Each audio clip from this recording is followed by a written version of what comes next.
very warm welcome to Industry Group Stadium in Gosford on the lands of the Darkinjung people, where the Central Coast Mariners welcome Perth Glory to continue round 24 of the Isuzu UTE A-League men's competition. The Mariners snapped a 3-game losing run with that 2-2 draw against the league leaders in Auckland before the international break.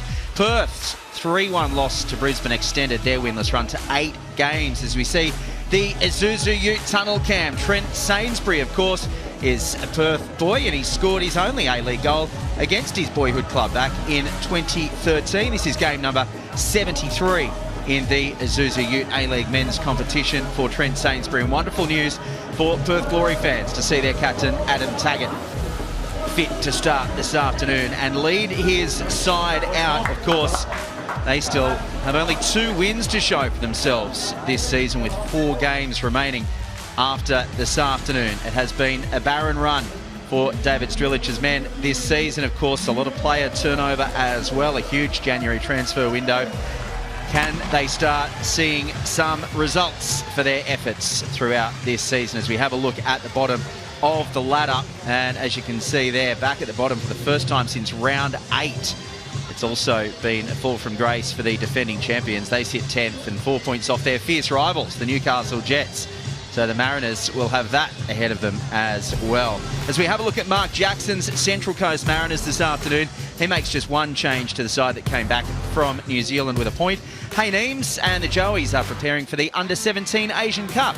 That starts at the end of next week, so Harry Steele comes in place of young Hayne Eames, and Lucas Cicluna is added to the bench. Well, Lucas Moragas scored his most recent 4 A-League goals against Perth just over 12 months ago. Can you believe he's drawn all 9 of his matches against the Glory? And stats guru Andy Howe tells me that that is a National League record by some margin. Noel Spencer drew 6 games in a row against the Brisbane Roar back in 2005. David Strilich is without a former Mariner in his side today. It's a big out for Perth Glory. No Lockie Wales, who has an Achilles issue.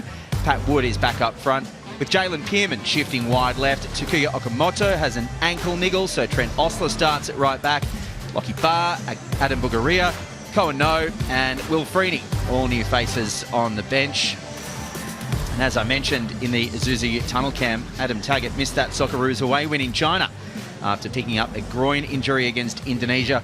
In Sydney, he's recovered. He has 7 goals in his 17 matches against the Mariners, 6 of those coming in this Central Coast versus Perth fixture. So Mark Jackson, the Central Coast Mariners manager, takes his place on the bench with Danny Schofield and Josh Rose behind him. He said he learned more about his team's character in that draw in Auckland. He'll be hoping for more of that on show this afternoon. And David Strilich has had a tough first season at the helm of Perth Glory. He has spoken about a big progression in the playing style throughout the season, but he does continue to lament those soft goals that his side have been conceding this season. It is game number 97 in the Isuzu UTE A-League men's competition for Jonathan Barrero. Just 6 games this season. The Mariners have been involved in 3 of those. Emma Kobeck and Adam Powers are his assistants. Nathan Shakespeare is the 4th official in the concede. Adam Kersey in the VAR box alongside Richard Normowski, his assistant this afternoon. Just about all in readiness. Alu Kuol looking to add to his 3 goals this campaign. While this man will be looking to stop him, Ollie Sale has 3 clean sheets throughout the 24-25 season, and Luke Amos with a smile on his face. What a strike it was to get off the mark in the A-League for him against Brisbane Roar. No doubt Dylan Parach-Cullen will have his work cut out with Perth Glory hunting for goals. Christian Theoharis, of course, no goals yet this campaign, and Harry Steele back in the Mariners lineup this afternoon in the absence of Hayne Eames. You can hear the countdown. Jonathan Barrero says, let's go. It is a sunny afternoon in Gosford after some rain about throughout the day. There'll be humid conditions, but watching alongside me, hoping for a cracker this afternoon. A very good afternoon to Grace Gill. Afternoon, Glenn. Good to be here. Always a picture in Gosford. Yeah, early chance for Perth Glory as well, as Pat Wood looks to get away from tight spaces. Taggart's there as well, and Amos lining up. We'll come back to you in just a moment, Grace, as we watch this attacking raid unfold for Perth. their last 3 goals have come in the first 10 minutes of matches, so they don't mind an early start, but as that just breaks down, Grace, yeah, looking forward to this one. Yeah, very much so. And it's certainly not the position either side would have hoped to be in at this point in the season. Last year's champions up against last year's wooden spooners. It's a funny old game, but the next 90 minutes, an important one in the complexion of both of these teams' seasons. It certainly is. Trent Osler getting an early touch of the ball at right back. Of course, Takuya Okamoto, one of those January signings, not available this afternoon. You can see the Mariners as well this afternoon wearing purple socks, a really important initiative as Alu Kuol tries to chase down Ollie Sale.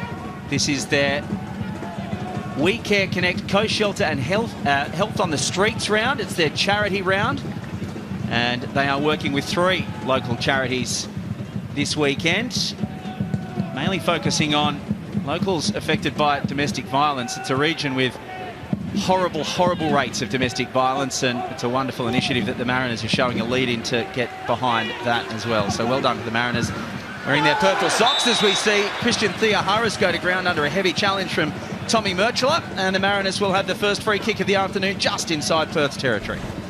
And a quick word as well from referee Jonathan Barrero, perhaps first and last, the little nip of the foot of Christian Theoharis, who was away, otherwise space in front.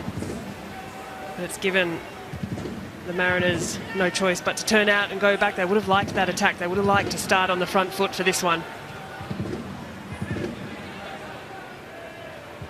Gil Docker has been once again a shining light in this Central Coast Mariners campaign this season. Trent Sainsbury looking to go over the top. Just held up in the breeze slightly. Kuol couldn't get there. Murchula was quickest to it. Now Nathan Paul with a smart switch of play for Moragas. Theoharis just caught on his heels marginally there by Tas Mortakudis, and Perth Glory do win the throw. That's good work from Mortakudis, with Theoharis just perhaps a little unawares. I think that early ball in the air really gave an indication of the wind here this afternoon at Gosford, and it's going to play into this game for sure. Gusting across the field, really choppy conditions, and it can be tough. They give the ball away in the middle of the park, Perth Glory. Here's Alu Kuol. He has 2 Perth Glory players on him, and Mortakudis scrambles it away. But that's potentially a worrying sign early for David Strilic. Just a cheap giveaway in the middle of the park for Perth Glory. And now Nick Pennington gives away the free kick and shows his frustration as Vitor Fajau goes to ground. And let's see if this one hangs up. Just coming through, perhaps caught Fajau through the back of the leg there. But it will be interesting. We know Mikael Docker, a wonderful technician over the ball, but his choice of delivery, the wind's going across where this free kick is going to go.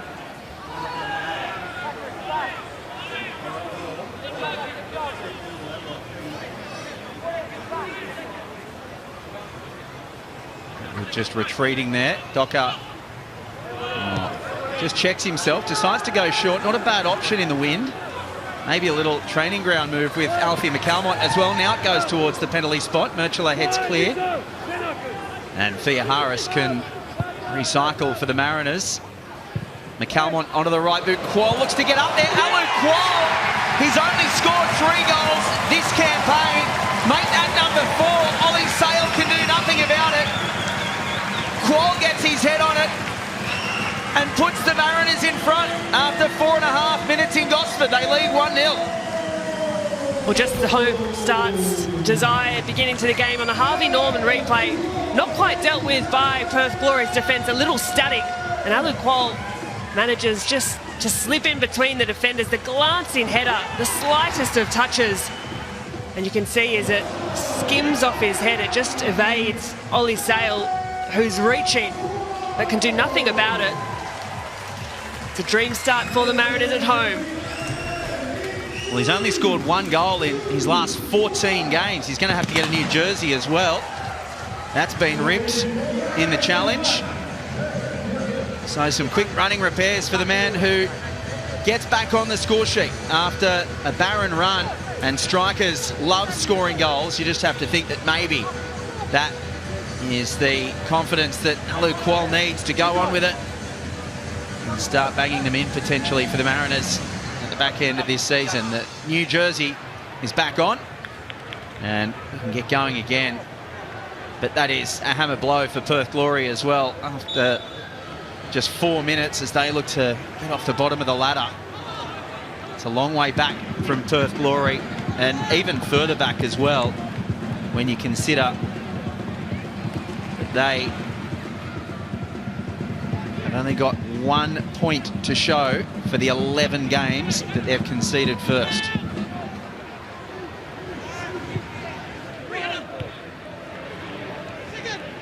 Ten losses and a solitary draw. McCalmont does well to win out in midfield. Perth win it back though. It's miss out. Feijao does really well and he's happy with himself as well, isn't he, Vitor Feijao?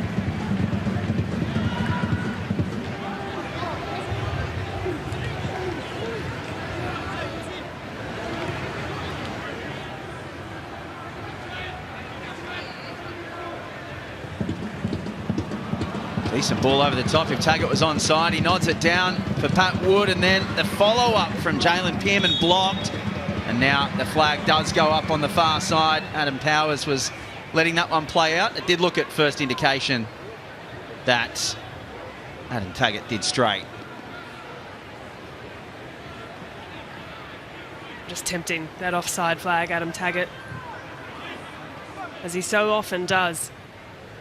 Otherwise intelligent play, looking to nod down and find his strike partner in Pat Wood. A lot of strength from Moragas there as well. Here's Thea Harris, and it got a deflection off a Perth player, so Ollie Sale had to try to keep that in. It ends up going out for a corner, and the Perth players are furious that Lucas Moragas got away with that tussle with Nikola Milijusnic. I have to say that it did look like Perth Glory may have got something more out of that.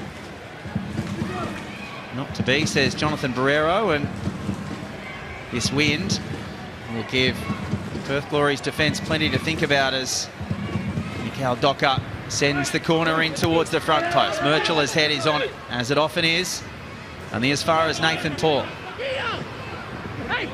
Here's Docker sending it over towards McCalmont. Feijao almost getting in the way. McCalmont snaps, but that's no problem for Perth Glory. Ollie Sale sees that one go over the byline, and that gives us an opportunity for the first time this afternoon to head down to the sideline and say a very good afternoon to Daniel Garb. Thank you very much. It's lovely to be here. It's a goal early for the Mariners, so that's given them something to get excited about in what's been a barren season. But the wind's a big talking point, of course. It's really blustery. Walking into the ground, it felt like 40 k's an hour. It's dipped a little bit.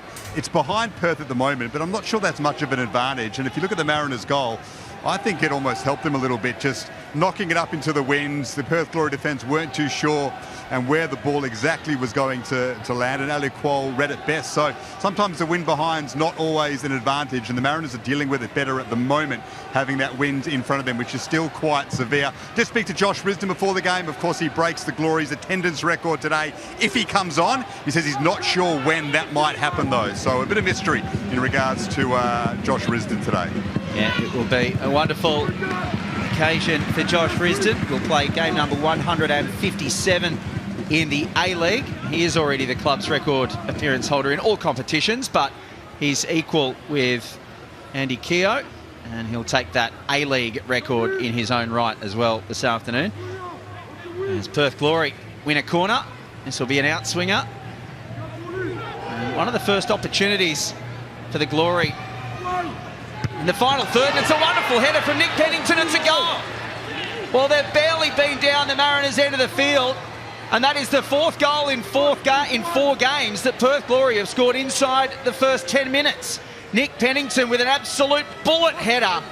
Dylan Perage-Cullen didn't know anything about it before it hit the back of the net, and inside 10 we're all square. It's a thumping header on the Harvey Norman replay. Nick Pennington, great aerial threat. Wonderful delivery as well from the corner, the outswinger, and Pennington relatively unchallenged from a set piece right down the middle of the goal. Absolutely nothing Perage-Cullen could do about it. Straight past his head. He'll be frustrated with himself, but nonetheless, A right of reply from Perth Glory in the opening 10 minutes. And that one has silenced the fans here in Gosford. His first goal in Perth Glory colours as well, Nick Pennington, after 2 for the Wellington Phoenix. I think it was Vitor Feijão who was a little bit of a passenger there in terms of defending. But Nick Pennington, a wonderful header. He's played his younger football in Italy. His mother's Italian. An English father who spent time in Perth. He is Australian, Nick Pennington, but through the Cagliari system. On the board for Perth Glory.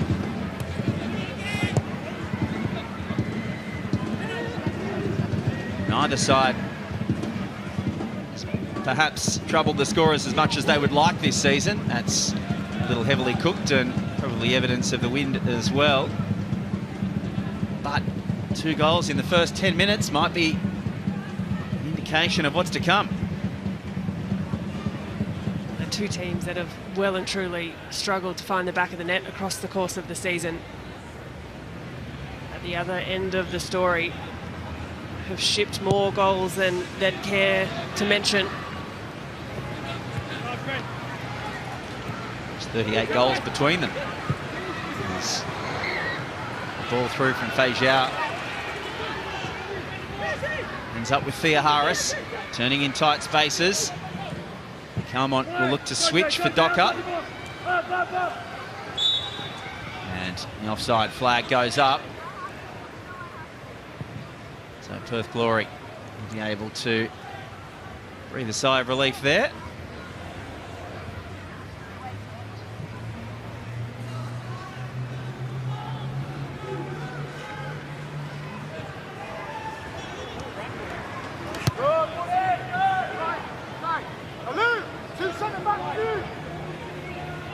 Yeah, 7 clubs have scored more goals themselves than these 2 clubs had combined before this afternoon.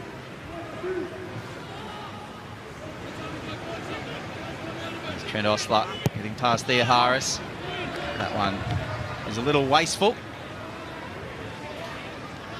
So far, Perth have been forced to use the wide areas, the setup as it has been for much of the season from Mark Jackson's side. 5 at the back in defence, and then they push forward in attack. But that defensive block, 5 at the back, 3 in front, makes a pretty difficult prospect to play through.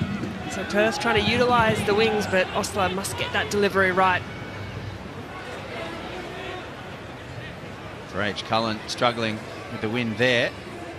He does end up with it back at his feet though.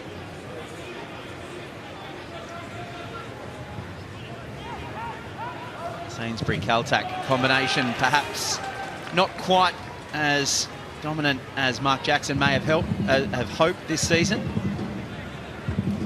Ryan Caltac almost has his pocket pick, but it's the throw for his side.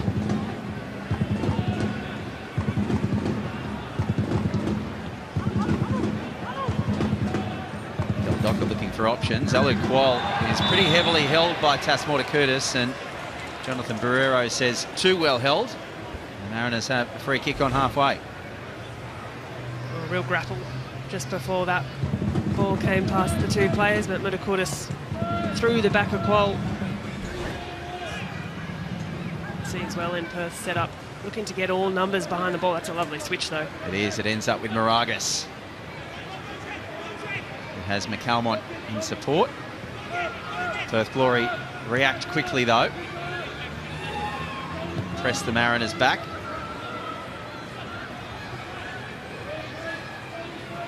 So the Central Coast will start again with another switch towards Moragas, looking up into the sun. He brings it down beautifully. Goes towards the back post. Feijão was there. Docker, I think, may have been the recipient.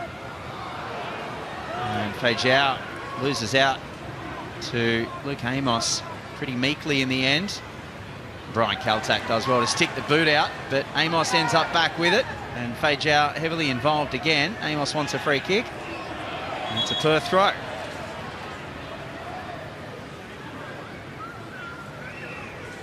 Perhaps a little slow to his Perth Glory career, Luke Amos, but that goal last game against Brisbane Roar, certainly a sign of what the former Tottenham youth player, Queen's Park Rangers, Hibernian, can do.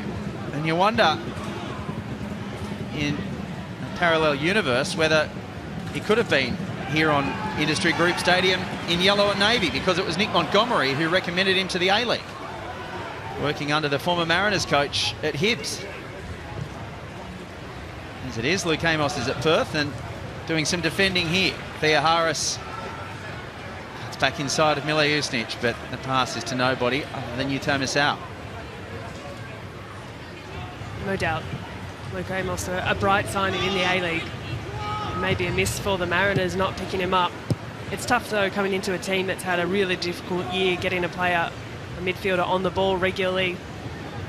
Perth haven't had a huge amount of possession across the course of their games in the season, but certainly that goal, a bright sign of things to come. Here he is now for Morta Kudus, ball over the top, but Trent Ostler's not going to run that one down. Yeah, Garby mentioned it, didn't he, a few minutes ago, about how hard it is with the wind behind the backs of teams. We've seen a couple of times Perth Glory just overcooking some of those balls over the top. Altac allowed some space for Docker. Nice first time ball, but Zhao can't reach for it. There's a promising raid coming to an end for the Mariners. As the player stays down in midfield, it's Alfie McCalmont. We'll keep an eye on that one, while Perth Glory attack against 10 men at the moment. Mile Usnich up against Moragas, cuts back inside, and then Wood fires over the bar. He goes to ground as well. It'll be a goal kick. Alfie McCalmont's back on his feet. Now Pat Wood is on the deck.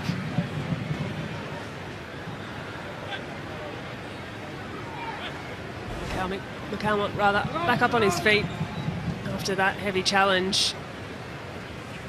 And on this occasion, Mile Usnich has done well to pick out Pat Wood, who's just checked off the shoulder well, leaning back on the strike, and the pressure from Aluqual as well coming through made things all too difficult. But you're right, when the wind behind you, if you're the team with the wind at your back, those deliveries, the balls over the top, have to be weighted to perfection. Amos under heavy pressure, loses out. Needed 3 Mariners to get the ball off him though. Moragas to Nathan Paul.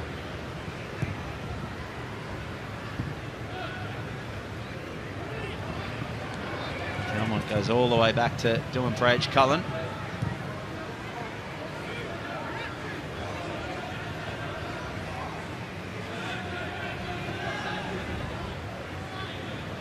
Calmont fit again, impressive. He's returned from injury against Auckland. Moragas gets the ball towards the penalty spot, once again in front of Fei Zhao. Here's Docker, goes to ground in the penalty spot. Jonathan Barrero points to the spot. Jalen Pearman is the man who gives away the penalty.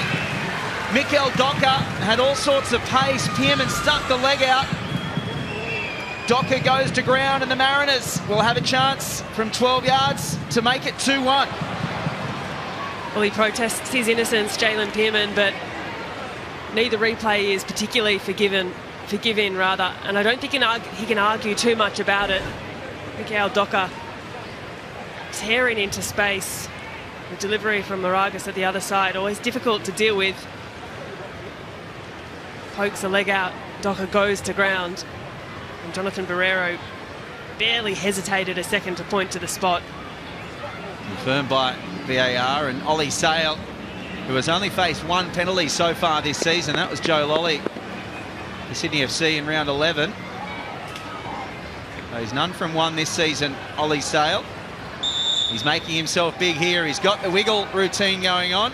He's been watching Andrew Redmayne. And now Docker fires it into the bottom corner and gives the Mariners a 2-1 lead. We've still only had 20 minutes of play. Well, without a doubt, one of the brightest spots of a difficult year for Central Coast has been Mikel Docker. On the Harvey Norman replay, creates his own luck, creates his own moment, and he too steps up to take the penalty. It's composed, it's cool. It's tucked into the back of the net, and he's given his side the lead. It's his third goal of the campaign for Mikel Docker.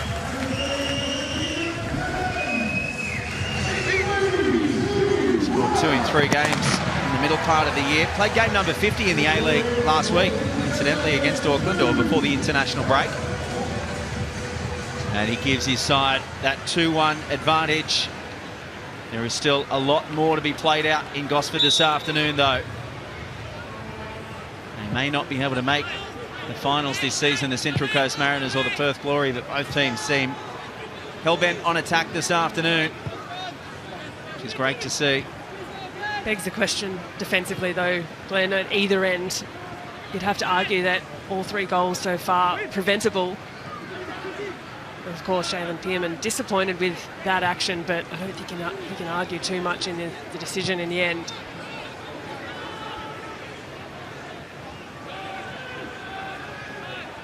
Pennington, Perth Glory's goal scorer, with some space. It's up with Amos. And straight through the middle to Taggart, who loses out.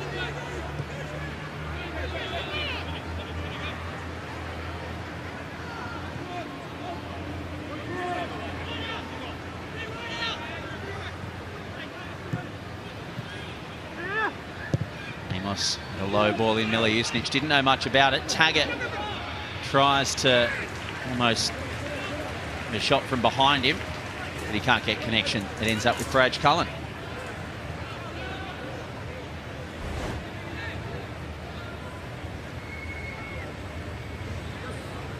Spoke about Josh Risdon, of course, becoming Perth Glory's most caps A-League player. Well, this afternoon, Adam Taggart moves into 12th on Perth Glory's list on his own. As Miller Usnich slices that one wide, much to the cheers of the Mariners fans, and Adam Taggart passes a Central Coast Mariners legend on that list of Perth Glory players, Danny Vukovic, who is, of course, now the Central Coast Mariners goalkeeping coach. He's on the bench this afternoon, and it's been a big week for Danny Vukovic. He turned 40 on Thursday. He's just hiding behind Josh Rose at the moment, I think, on the bench, as well, hiding behind Danny Schofield, in fact. But happy birthday to Danny Vukovic as he watches Adam Taggart pass him on the list of Perth Glory players.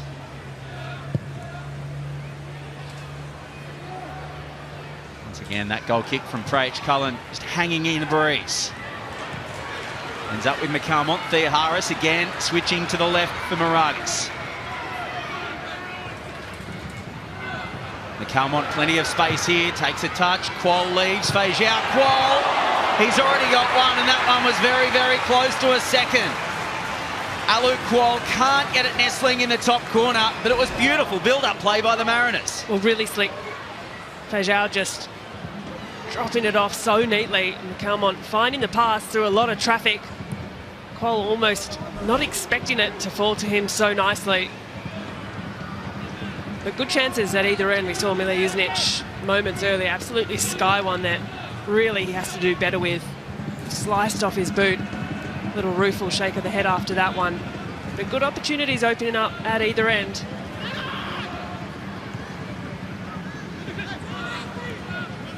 Moragas turns away from Osler to maintain possession. Sainsbury considering his options. He's going to send it out to Docker, checked himself, ultimately goes short for Kaltak, who does go long.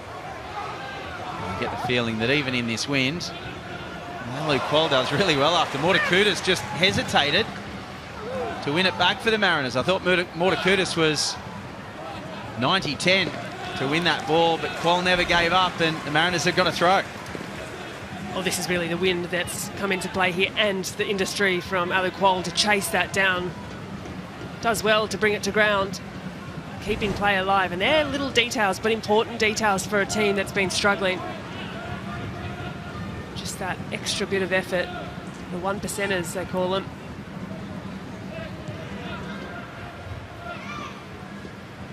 Calmon just steps over that one and leaves it for Trent Sainsbury. Fejau goes to ground Misau, who wins out for Perth Glory, does well on the deck. Is the Asian Champions League winner. Kashima Antlers back in 2017. Yuto Misau on the left-hand side for Perth Glory this afternoon. Now links up with Luke Amos, another one of those mid-season recruits. And Tommy Murchula. All the way across the back for Osler. Give the ball away though. Sainsbury scrambles it clear. Once again, Mortakutis has plenty of Aluqual's shirt. He's already gone through one. And now some space for Pearman. It's a good ball as well. Mila Usnich will cut back in. It's just behind Pat Wood. Pearman again. It's blocked and cleared away by the Mariners. Thea Harris, they'll look to break. Moragas just had to slow his run. Osler did really well to get in front of him. But that was good build-up from Perth Glory. And it was scrambling defence by the Mariners. That was really silky work by Pearman to get involved in the play. First the pass that was threaded out wide, and then make himself available again in the centre of the park. No doubt he'll be wanting to make amends for the penalty up the other end. Well, as we wait for Dylan Prage-Cullen to take this goal kick, let's get back down to Daniel Garb on the sideline. Thank you very much. Obviously tough times for Perth, just the 2 wins for the season. We must make note and give recognition though to one of their super fans who's in attendance again. That's Chris Lawrence. Yes, we've seen him many times in recent times cheering on his Perth Glory, sometimes on his own, very much standing in isolation. But he's been a fan since the 90s, since the Glory days. Hasn't seen too many joyful times during the A-League. This might be one though. Yeah, sorry Garby, a giveaway allowed Nikola Milojevic. Back down to you. He hasn't seen too many good times in the A-League, of course, but he's there every single week, every away game cheering on the Glory, and nice to see him in attendance here on the Central Coast again. Yeah, good on you, Chris. Wonderful to see. It's what the A-League is all about. That ball over the top of Pearman, and it does come off Mikel Docker. It'll be a Perth Glory corner, but yeah, Chris and Redwig Steve, and obviously great to see the fans. And yeah, that is the last touch off Mikel Docker for a corner for Perth Glory. In-swinging corner towards the back post. It's too deep for everybody once again. The wind probably just getting hold of that one, Grace, and Adam Taggart couldn't get there. Yeah, the wind up and under and dragging that one out. And you can see as well just how much it's gusting on those corner flags. I think even the first goal from Aluqual, the wind played a fair part in that. It really held up. It looked as though the Perth players almost lost the flight of the delivery.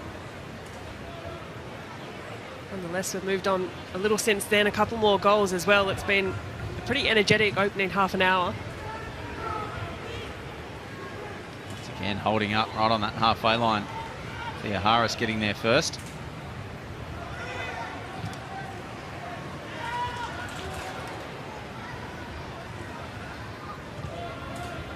Possibly gotten even stronger in the last few minutes.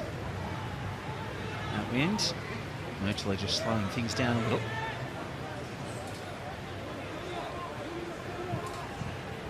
And Calmont does well to break down that play. Luke Amos was desperate to find a white shirt. There was no one really forthcoming for the ball though. But Misau has it back for the Glory. Pennington. Wood under pressure from Kaltak. Lays it off for Pearman. Pennington thinking about a double. Taggart on the edge of the area. Cuts back for Amos. Mariners getting deep in their defence. Pearman's ball over the top. Kaltak heads clear. McCalmont with the second ball. Still only as far as Trent Osler. Taggart does well to release it from under his feet. Osler and forces the save out of Prage-Cullen as Taggart. Well, that was great. 1-2 play between Taggart and Osler. And Prage-Cullen had to be on his toes. Still more defending here for the Central Coast Mariners. Straight at him, Prage-Cullen, but he had to be quick to react. It's from close range. Osler to the byline. Cuts back, finding Taggart again. Kaltak's head was in the way this time. Fei Zhao tries to clear the ball from danger. And Luke Quall is frustrated. Feijao wanted him to make that run, but it was a pretty difficult task for Alu Kual to get there. Miscommunication from the Mariners. It allows Perth to begin another attacking raid. Pennington over the top. This one is easy for H. Cullen. A really good spell here from Perth. Nice sharp play, good combinations just on the edge of the box, and a really good chance for Adam Taggart. That positioning there from Dylan H. Cullen. The save, point blank, but really the positioning, it came down to that.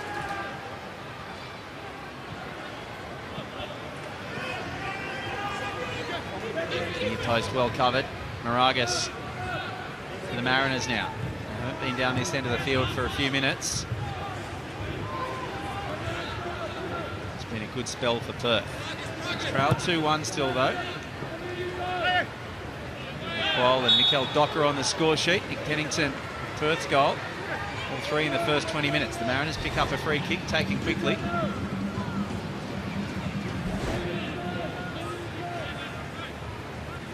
Osler the man to give it away.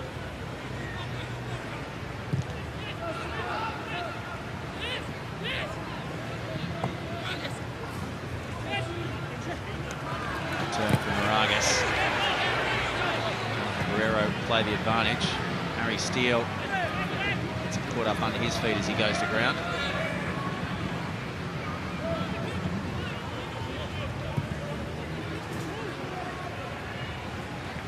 Harry Steele does really well to dispossess Kierman on the charge.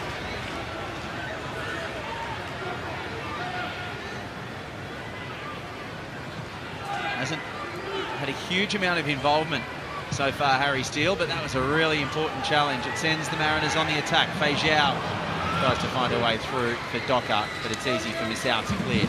It's a disappointing final pass there from Feijao. After what was some good direct play from the Central Coast Mariners, this is an important challenge from Harry Steele. Jalen Pearman has just slipped between the lines. Still worked hard to win the ball back for Central Coast.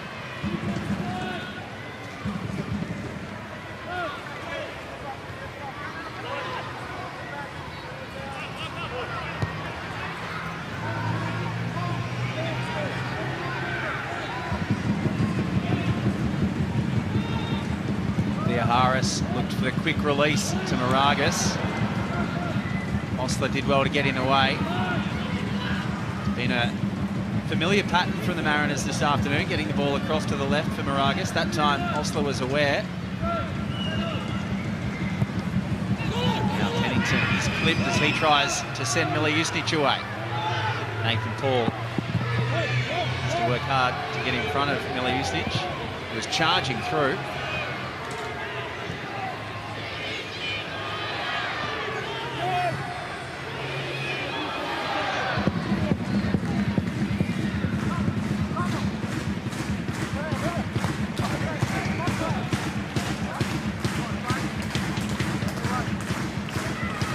Happy to be patient in their build-up.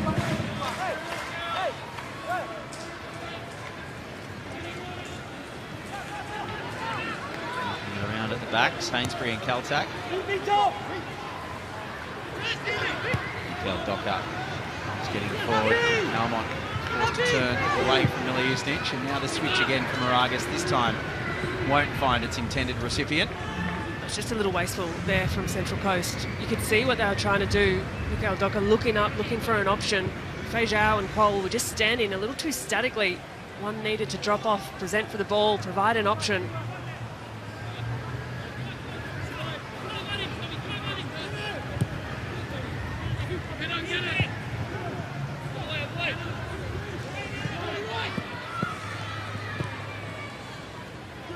Amos with space. We know he can do it from that range. On this occasion, he couldn't get his head over the ball. That was shades of Brisbane. Dylan H. Cullen, happy to see that one over the crossbar. All but the execution there from Amos, and I don't mind it too much because it puts a little indecision into the Central Coast Mariners' defence minds. Next time, Amos has that amount of time and space on the ball. I imagine the Mariners are going to have to close that space a whole lot faster than they did on that occasion.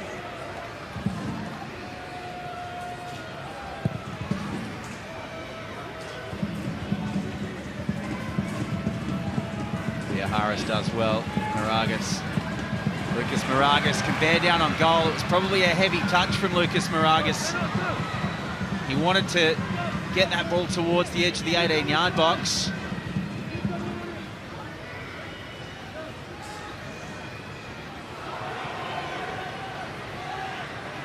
Now Pat Wood can get clear for Perth.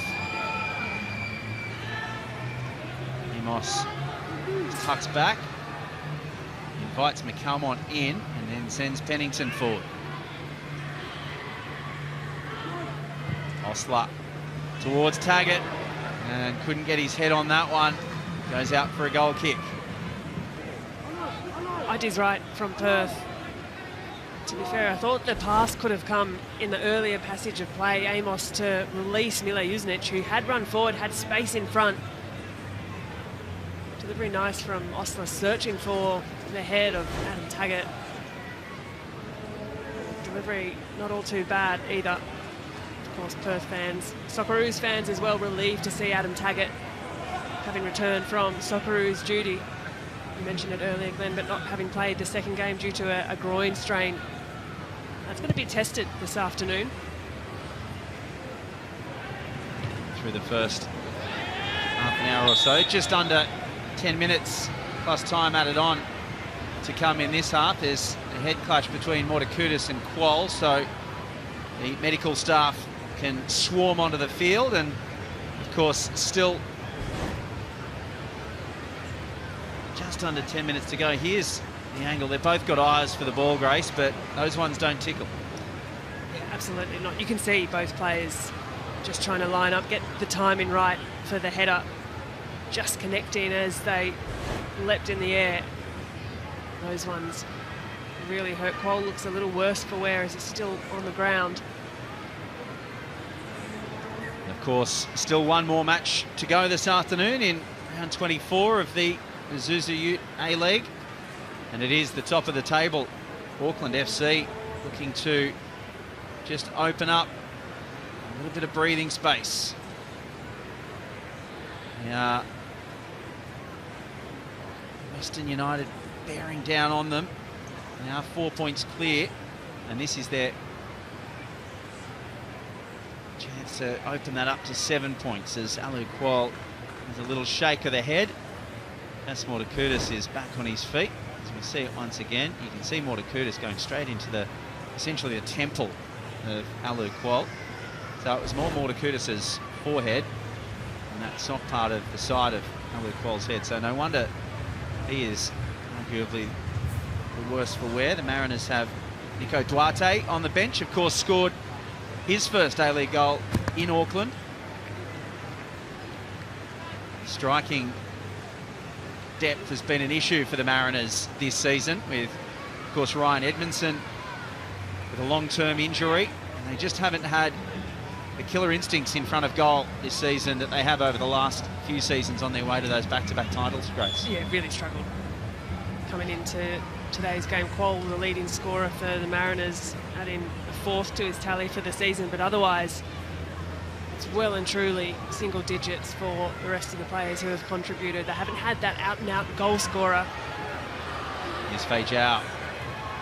There's Murchula in front of him, goes himself. It's deflected easy for Ollie Sale, but he was a little isolated there, Fei Zhao. He didn't really have any other Mariners as Alu Qual was still coming onto the park following that head clash.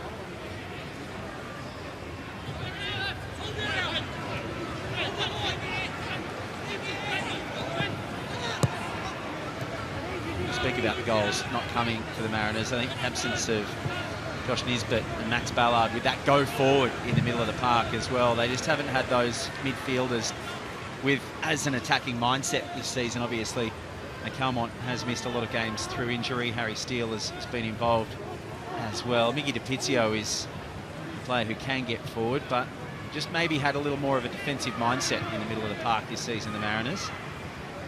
As Perth Glory do some attacking. Mile Jusnic, Nathan Paul grabs him by the shirt, sends him to the deck. No free kick, says the referee. Alu Qual tries to get in front of Murchula. Tommy Murchula, that's easy pickings for a player of his quality.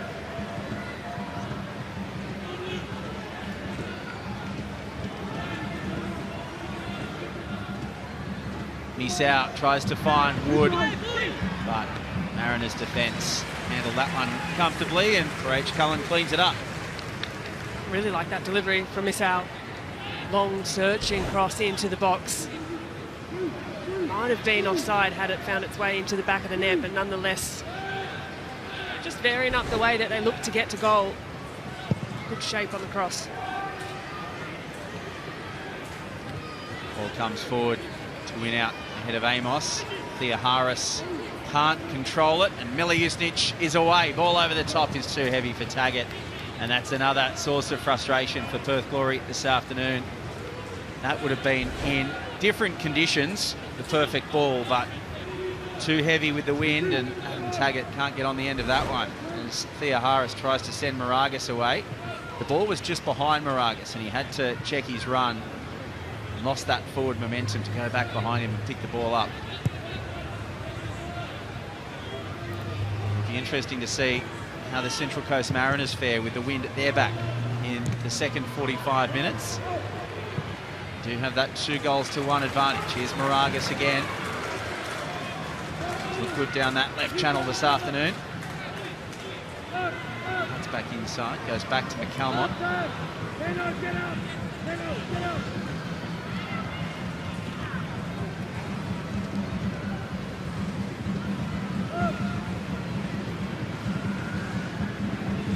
Fred Sainsbury, I was going to say almost coming to a standstill. He did come to a standstill there.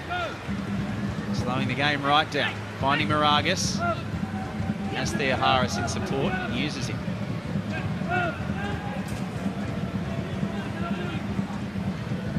Paul decides to go it alone. And can't find a way through. Harry Steele.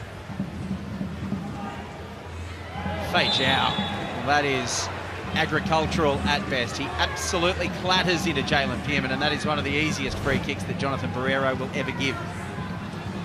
Yeah, really clumsy from Fei Zhao, and unnecessary at that point as well. Pressure, yes. Closing down the space, yes, but that kind of contact, not needed.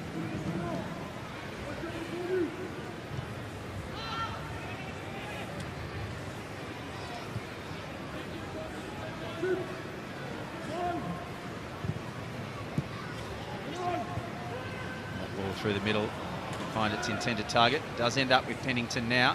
Pearman flicking over the top to Pat Wood, and wonderful save. Dylan Craig Cullen, that looked like goal bound for sure for Patrick Wood. And what a save from the Mariners custodian. That is pure instinct from Dylan Parage Cullen. Great positioning, he's come out well, made himself big. It's a big, strong paw. Perth looking to equalise, denied by a really quality save. He was here last season at that end of the ground, wasn't he, Pat Wood? Where he missed essentially an open goal in Sydney FC colours. That time it was goal bound. And all of a sudden the Mariners find themselves in Perth Glory's final third through Theoharis. Really good save from the teenage custodian, Dylan Parage Cullen. Still just 18.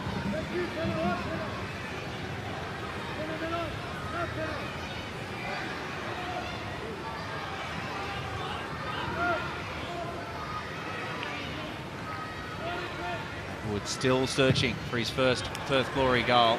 Alfie McCalmont, not sure what he was doing there. Significantly overcooked that ball to Theoharis. Pat Wood has certainly added an element of energy and industry to this Perth Glory team. Hasn't quite bore the fruits for the hard work.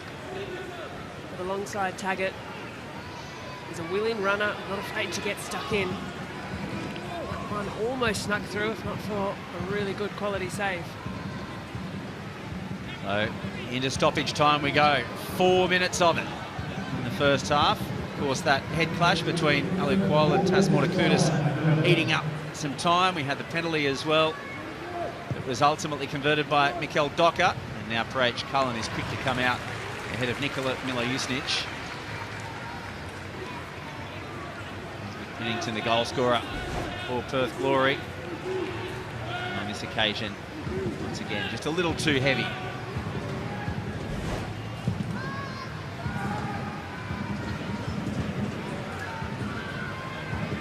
Well, with the flicked on header, Fei out limbs again.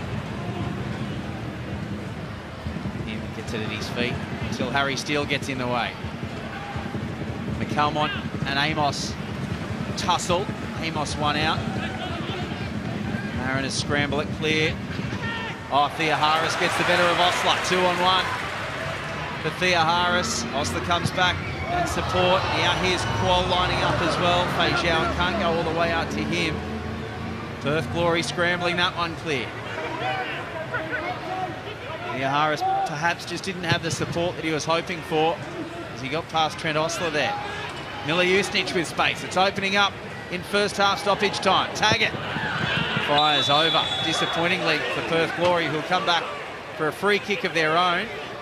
And was it Trent Sainsbury who went into the referee's book for a challenge about 20 yards out, 25 yards out from Perth's goal. Well, Perth looking to spring on the counter quickly. Picking up the ball, driving through the middle of the park. It's a dangerous position, not too far outside the 18-yard box, with the wind behind them.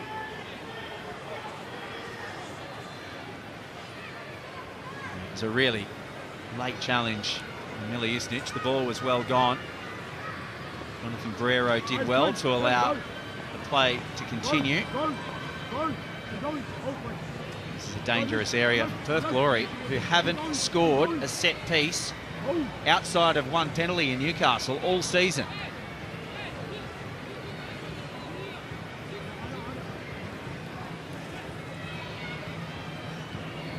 Misau and Amos are over it.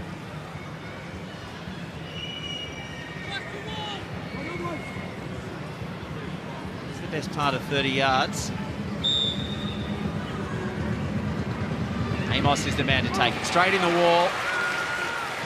Much to the delight of the Central Coast Mariners fans and the disappointment of Perth Glory. And this one will be left for H. Cullen, who still had a fair bit of work to do under pressure from a frustrated Adam Taggart. Amos looking frustrated at himself, speaking of. Straight into the wall, which does its job really well. And he's cutting a bit of a frustrated figure at the moment. There's been a few occasions he's searching for a foul that hasn't arrived.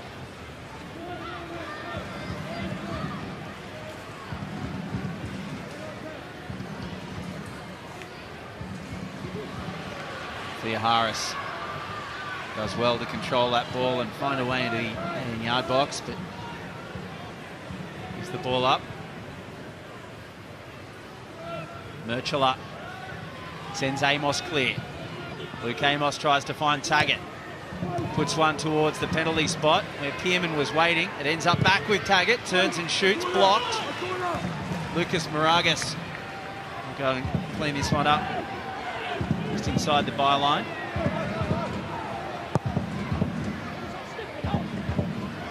As the 4 minutes of allotted time in the first half of stoppage time are up. And Jonathan Barrero says, that will do us for the opening half in Gosford. Alu Qual got his 4th goal of the season before Nick Pennington levelled things up for Perth Glory. Both of those goals in the first 10 minutes. Here's Jalen Pearman, who gave away a penalty on Mikel Docker, and Mikel Docker stepped up to the spot and converted to give the Mariners a 2-1 lead at half-time. All 3 goals almost inside the first 20 minutes, but it is at half-time in Gosford. The Central Coast Mariners 2, Perth Glory 1.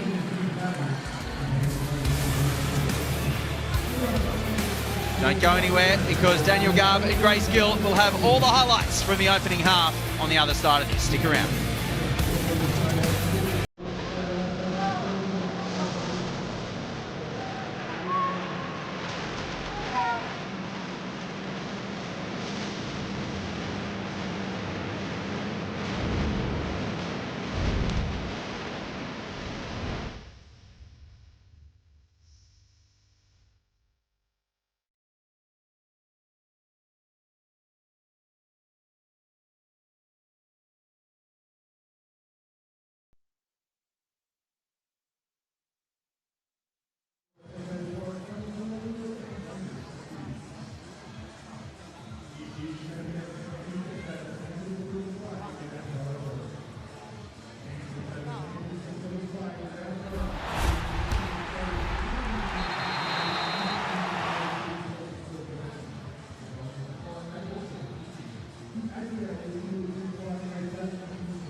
they've had a fair bit to celebrate on the Central Coast in recent times. Perhaps not this season. Maybe today will be a little bit different. They're up 2-1 at the break. It's Luke Pennington with the goal. Nick Pennington, with the goal for the Perth Glory. Alec Quoll and Mikael Docker with strikes for the Mariners. They are 2-1 up. Welcome to the Hungry Jacks halftime show. Daniel Garb here with you, alongside former Matilda and Grace Gill. Grace, good to see you. Let's be honest, two teams that have been out of the finals race for a fair while, but they're putting on a show in the first half. Well, plenty to be entertained by. Transitional, that first 20 minutes, really anything could have happened. Conditions are tricky here at Gosford, and I think that's playing into some maybe questionable defending we're seeing at either end. Let's take a look at the Harvey Norman highlights. So it was Alec Quoll that got things going for the Mariners. The wind was always going to be a factor.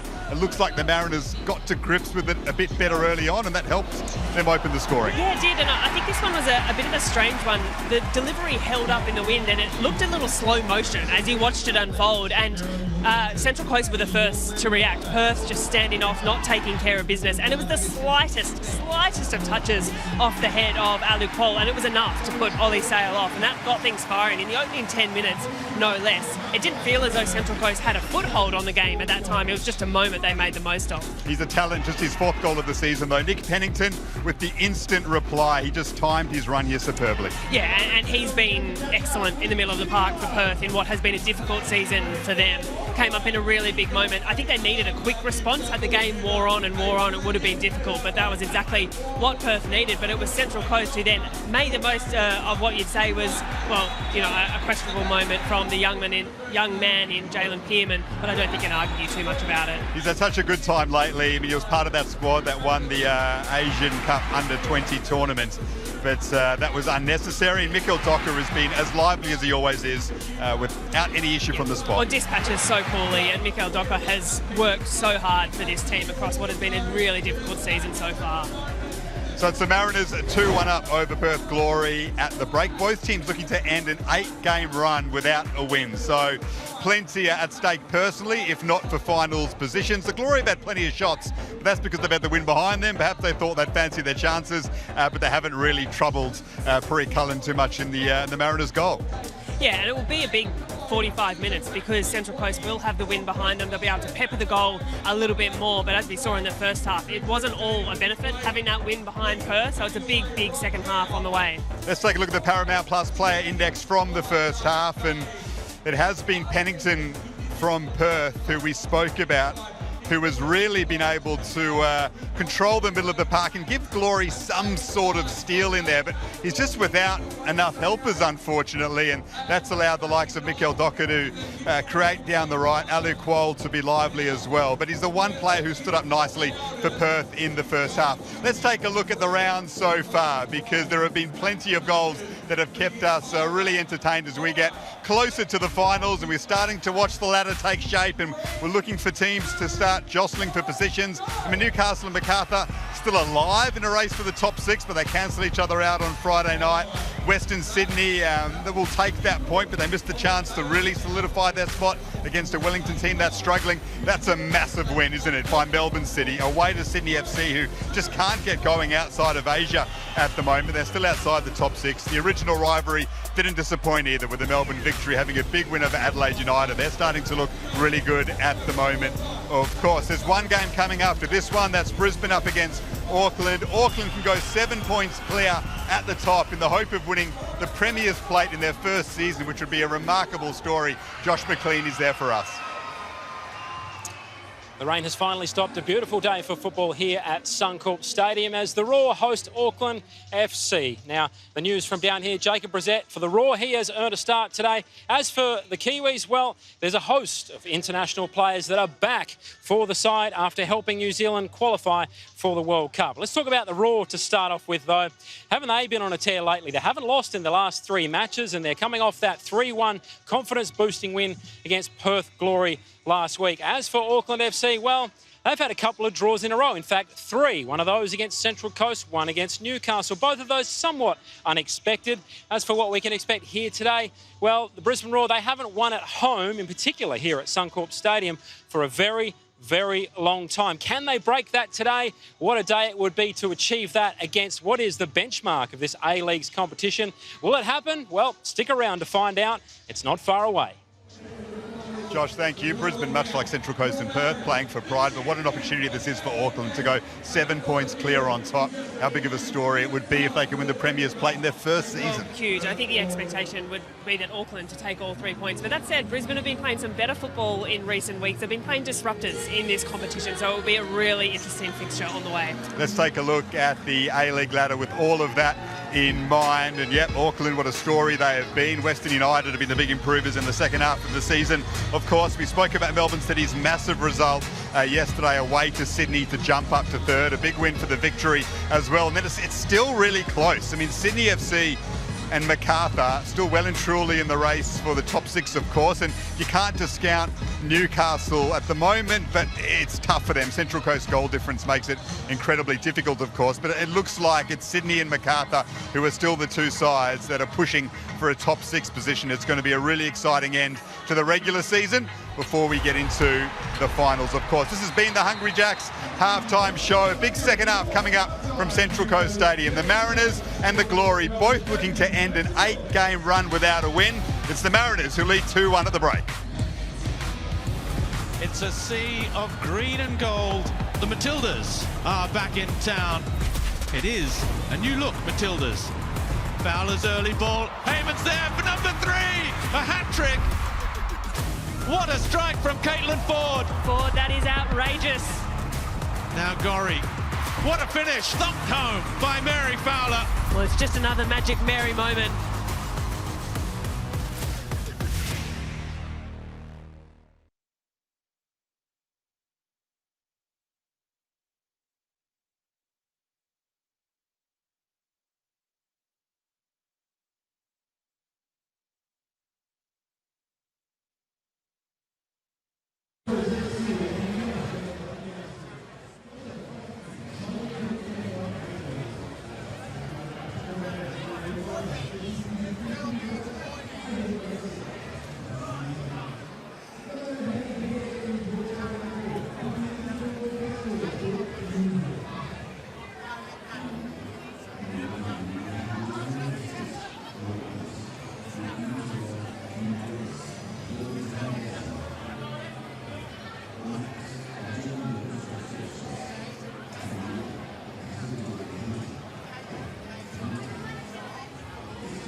Welcome back on a windy afternoon at Industry Group Stadium in Gosford. The Central Coast Mariners have a 2-1 lead at half-time, but they do have that very fierce wind coming off Brisbane water at their backs in the second half. And Perth Glory found it a little difficult to navigate running with the wind in that first half. Perth Glory have made one change at half-time. Taras Kamulka has come into the action. Luke Amos has been withdrawn at half-time. Had an opportunity from long range in that first half, but couldn't emulate the feats of his goal in Brisbane. Mikael Docker is on the score sheet. He scored a penalty in the 21st minute to give the Mariners that 2-1 advantage after goals earlier to Nick Pennington for Perth Glory, and Alu Qual was the man who opened the account for the Central Coast Mariners. The penalty was won by Mikael Docker as well after a foul by Jalen Pearman. We are just about in readiness for the second half in Gosford. The Mariners holding on to a 2-1 lead. Jonathan Barrero gets us underway for the second half in Gosford, with Perth Glory looking to climb back off the bottom of the ladder. The Central Coast Mariners, unfortunately for them, are going to be unable to make it a treble, a three-peat. They won't be featuring in the finals this season after back-to-back championships. Glenn Lauder alongside Grace Gill on what is now a sunny afternoon in Gosford, but we've had all sorts of weather, Grace, and obviously the Perth Glory side will be desperate to try to find a way back into this one with the wind in their faces in the second half. Yeah, we've certainly been down on the sideline. It's gusty down there, it's warm, it's muggy conditions. It looks as though a bit of rain on the way, hoping that holds off for both this and the women's game to follow thereafter. But huge 45 minutes. The wind certainly changes the way that the game is being played.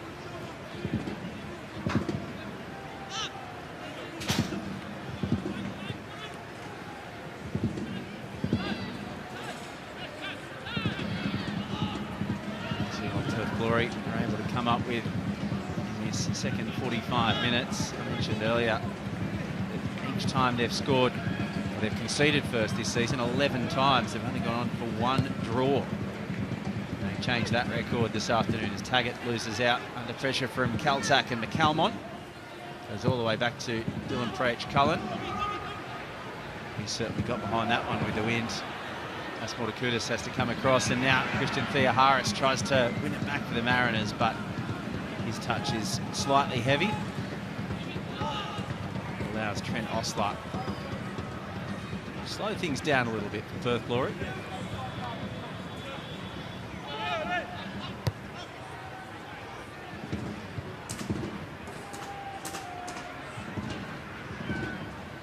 He's out looking for options.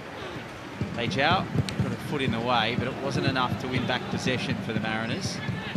So Perth Glory continue their path forward. Gamulka, smart little ball over the top for Miliusnic, but Trent Sainsbury was quick to get there. Heads it down, keeps it in play. Yeah, Harris loses out. Gamulka has it again for the Glory. Well, sharp passing by Perth to open this second half. Taras Kamulka, who has been a regular in the starting side, has lost out on a few minutes. As Osler finds Taggart, who flicks the header on, couldn't quite get enough connection. That was a great opportunity for Perth Glory. Adam Taggart from close range just skims the header past the back post. Well, this timing of the run was excellent from Trent Osler. You can see he curved his run as well. And that wind, we've spoken about it a lot, but it just held up the delivery from Pennington, which was delightful. The first time cross, the delivery didn't quite have the shape it needed to steer itself back on goal, but that is a very good chance from Perth, off the back of what has been a nice spell to start this second half. 83 goals in his A-League career for Adam Taggart, and he would have just about backed him to make it 84 there from close range. Yuto Misao is clutching at his ankle after that heavy challenge from Alu Qual. They win the free kick. I don't think Qual knew too much about the ankle, but there is certainly a lot of jumper grabbing from both players there. Yeah, both grappling onto each other, holding onto the jerseys. Misao's just come off a little worse for wear on that ankle. So the medical staff making their way out for the left back, Yuto Misao, who of course arrived in January. 7 games for Perth Glory so far, most recently at Shonan Bellmare in Japan. He's played over 120 times in the J-League, 6 caps for Japan as well. Beg your pardon, his brother Kento has 6 caps for Japan and played with each other at Kashima Antlers. They won the Champions League in 2018. Josh Risdon there, who has the opportunity potentially to come on if Yuto Misao can't continue, but he does look a little ginger and it might be very difficult for Yuto Misao to continue. He's trying to just walk it off as we see another angle of this Taggart header grace. Yeah, it was the play that was really lovely for that. And Taggart was closely marshalled by Nathan Paul, who has been solid across the course of the season. And Taggart didn't quite get enough of a piece of it. So the free kick ultimately went the Mariners' way after that tussle with Alu Kuol. And Trent Sainsbury looks to head that on, and the spectacular from Fei Zhao is attempted but not executed, and it goes over the bar. I really like this little glancing header from Sainsbury just to help it on, and Fei Zhao does well to keep the play alive, but just needed to steer that centrally. Ollie Sale was all out to sea. Sailing away. Yuto Misao has taken his place back in the Perth Glory defensive line. So Josh Risdon will have to keep his powder dry for now. Miller Usnich, did he bring that one down with his arm? Jonathan Barrero was right there. Obviously no drama. And Trent Osler tries to put this one up the touchline for Pat Wood. We can't control. Goes over the ball and over the touchline for a Mariners throw.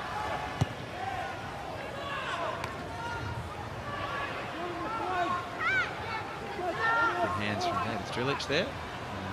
Perth Glory technical area.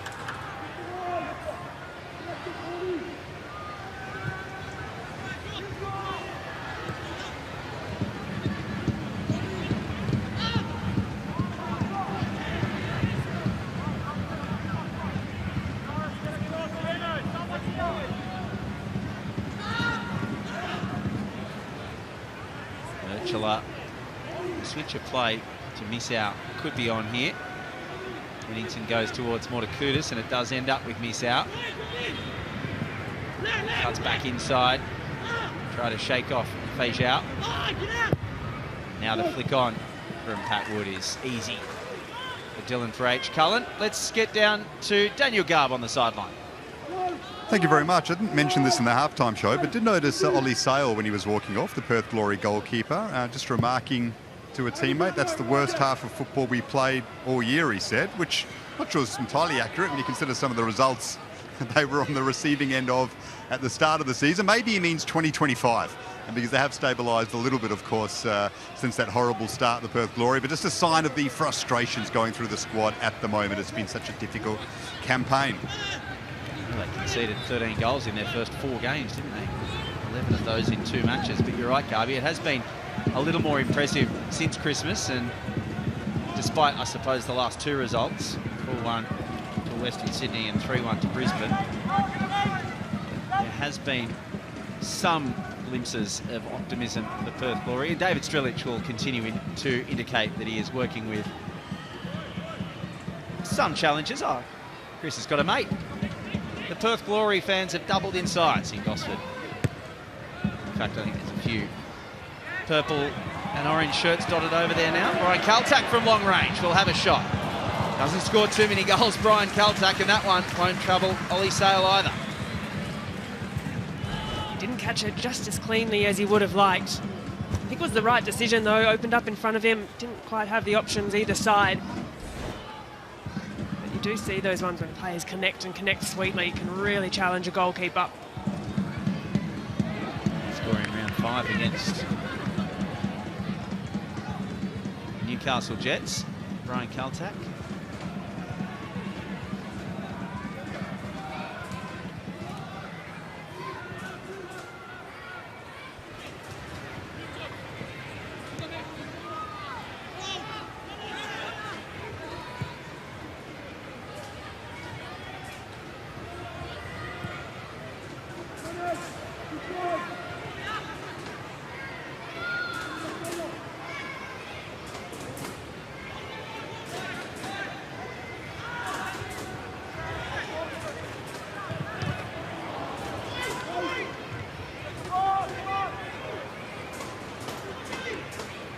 Mortakutis does well to win out against Harry Steele. Steele was just napping. Taggart cuts inside.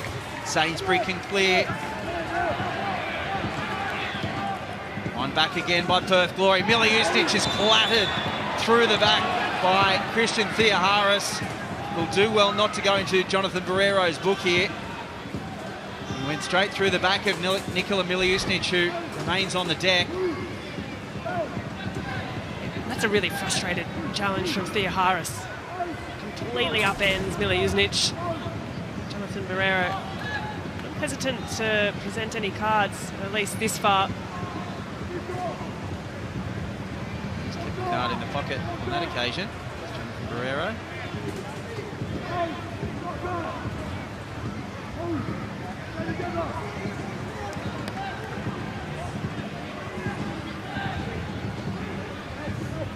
Miss out. Tierman over this one. Towards the penalty spot. French Colin thought about coming. Held his line. Gamulka can't get there, and it falls for Miliustic, who once again, similarly to the first half, blazes well over. Oh, this is a class delivery from Tierman. Really good shape. Just in that difficult corridor for a goalkeeper, Perch Cullen unsure whether to stay or go. It falls favourably to Miliustic, who has a hand of apology.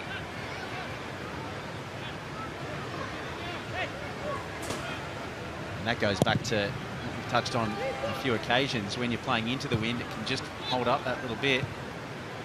And yeah, it did put Perch Cullen in two minds. Here's Moragas.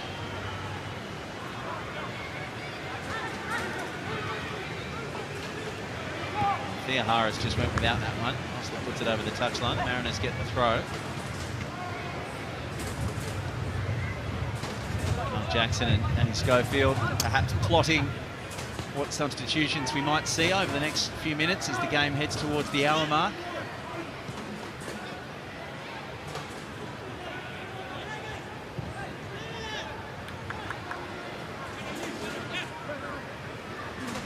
Certainly won't be Brian Calcutt, who has played every single minute for the Central Coast Mariners this campaign. Switch of play is nowhere near Lucas Moragas, so the Mariners showing some signs of struggling in the wind as well. I know it's something we don't want to continue harping on, but it is having an impact.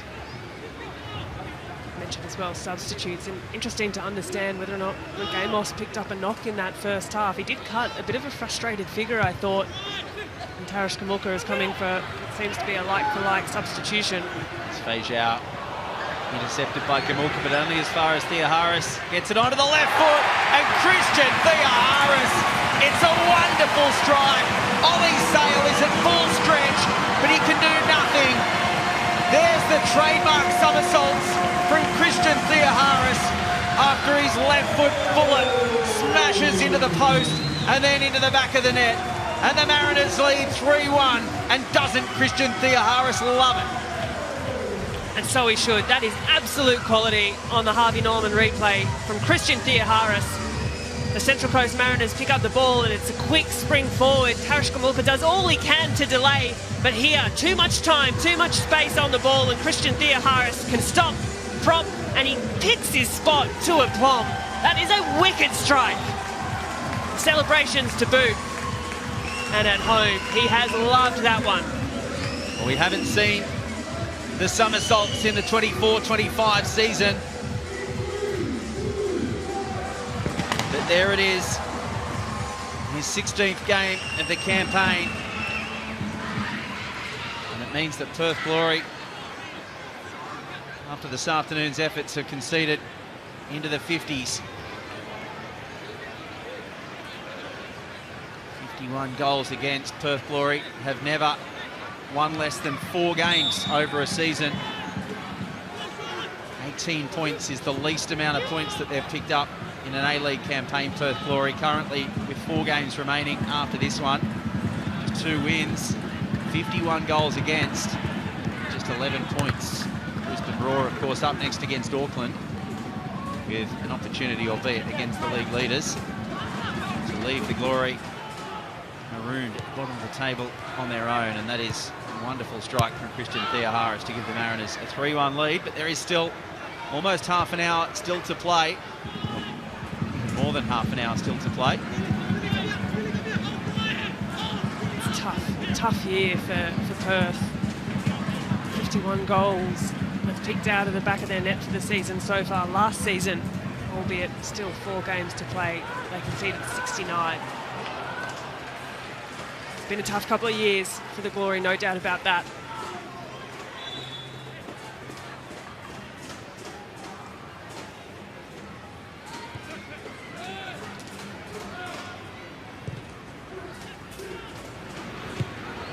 Switcher play ends up with Docker. Fajau tries to get past Kamulka. Ends up linking up with Docker. And come back inside for Steele. Calta. All the way again. Perth Glory.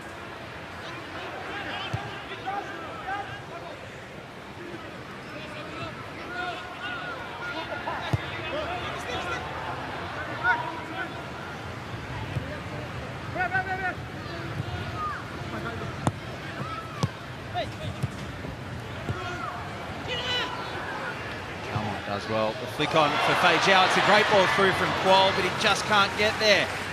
Well, it was out in front of Alu Qual. He was fighting incredibly hard to run that one down, but Ollie Sale got there in the nick of time for Perth, and now they can counter. Here's Pat Wood. One-on-one with Kaltak. They call him the brick wall of Gosford in these parts, and that was certainly a brick wall that Pat Wood ran into there. This time, Wood gives the free kick away, and Kaltak will be able to slow things down for the Mariners as they prepare to make changes. Miggy DiPizio and Nico Duarte about to make their way onto the field, and Christian Theoharis, the goal scorer, the most recent goal scorer, and Alu Qual, who got the ball rolling all the way back in the first 5 minutes. Both get an early mark, so like-for-like attacking substitutions for the Mariners as they look to add to these 3 goal scraps. Yeah, well, I like these changes from Mark Jackson. There's a real temptation when you're 3-1 up in a game to put on some defensive players, lock things down a little bit, but as you mentioned, like-for-like attacking players, not taking a backward step, and I think that's important for the Mariners at this point in the season. And here is Josh Risdon, who this afternoon becomes Perth Glory's most capped A-League player. It's his 157th appearance for the club. 275 all told in the A-League. And he passes Andy Keogh as Perth Glory's most capped A-League player. It's a wonderful achievement. Of course, a long time at Western United as well, but back at Perth Glory. 10 years and 2 days since his last goal for the club. So can he match the milestone with the score sheet? That's a huge congratulations to Josh Risdon. Such a leader for the side. Battled a bit of injury this season, but a huge milestone. And they need him. They need a response to Glory. Here he is with the ball at his feet. Looking for the switch of play. Mortakutas thought about going all the way out to miss out. Comes back for Pennington.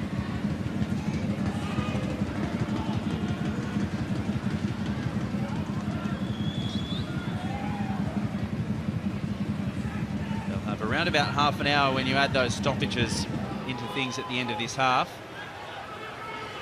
Trying to overturn 3-1 deficit. Pat Wood with plenty of space. The ball was slightly behind Miliusnic. I beg your pardon, behind Pearman.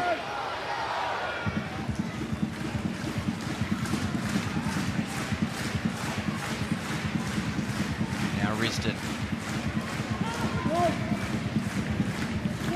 Pennington. Oh, Pearman wasn't expecting that, I don't think. It landed right on his boots. And Mikael Docker makes the most of the slow reaction from Jalen Pearman. A slightly slow reaction.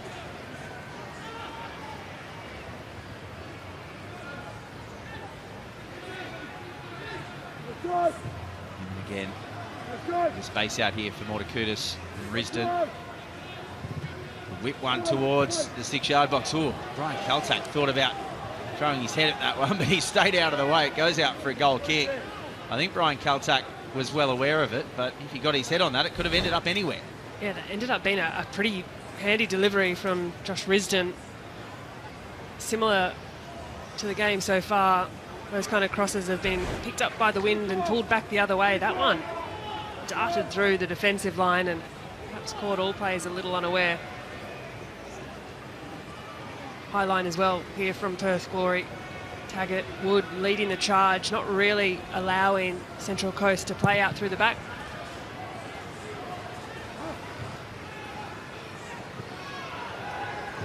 Pennington won out, but then landed heavily. He wins the free kick as well. He rode the contact with Alfie McCalmont. He's landed pretty heavily on that right arm. Just going straight through his back. And the same pair are involved again for virtually the same outcome. Pennington a little in the wars over the last few seconds.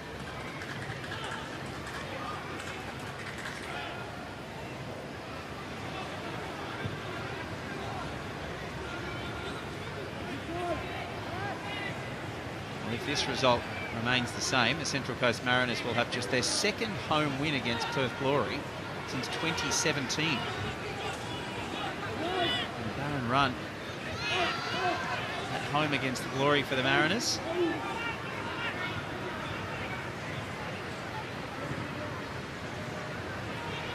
Should the result stand, it's fairly immaterial to the ladder at this stage for both teams. But nonetheless, there's a lot of pride on the line. There's moments where players need to find a little bit about them, look at each other and look for a result. They need to finish the season on a high, as strong as possible.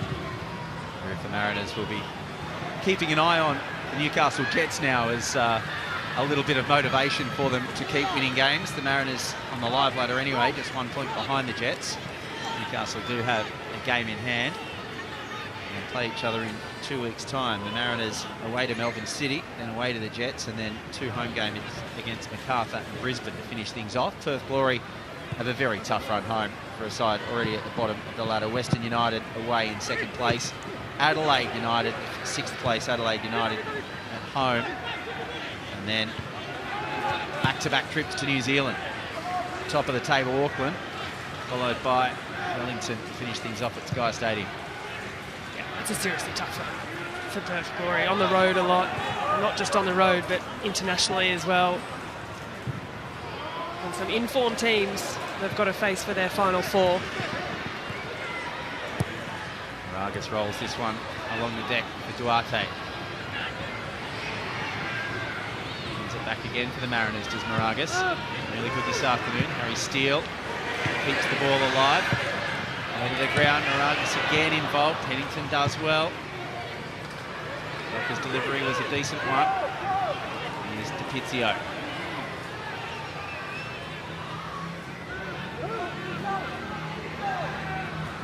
Mariners starting to line up deep in that Perth Glory final third. Once again, it comes to a standstill with Docker.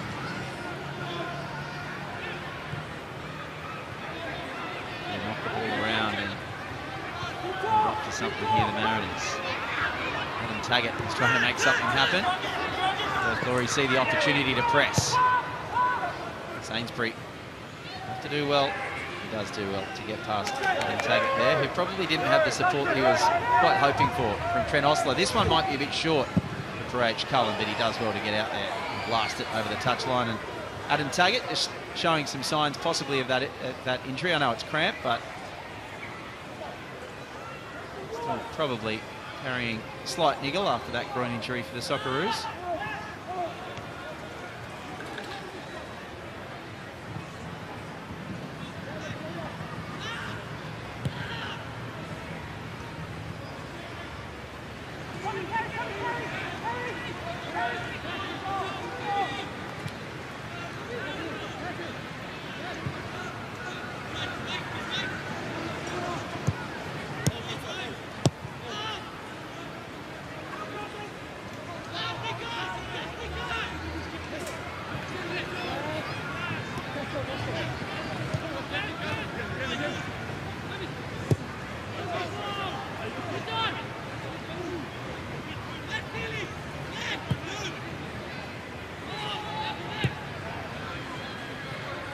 Josh Risdon. Taggart turns away from Nathan Paul. Kierman's there. Layoff was supposed to find Taggart. Didn't quite get there. Mariners once again through DiPizio. Tried to turn some defence into attack. Perth break the play down, give away the throw. Frustration around for Perth Glory. Well, if there was any concern about injury from Adam Taggart, as he just goes to the sideline to get perhaps a little pickle juice for that cramp. You wouldn't know about it in that last spell, working hard to keep the ball. See on your screen there, Grace. The Tillies back in action on Friday against Korea Republic. 2 matches over the coming weeks. Great to see the girls back on home soil.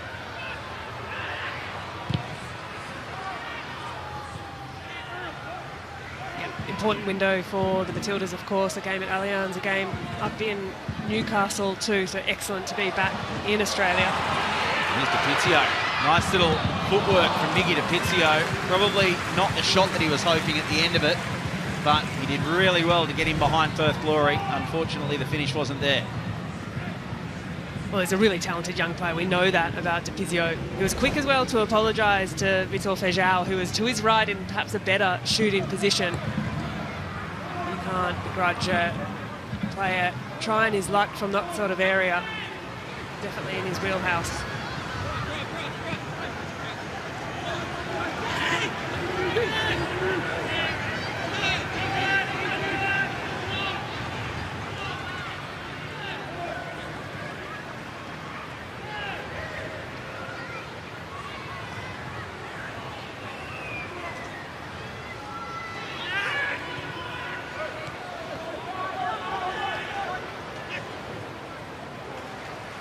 This wins the throw.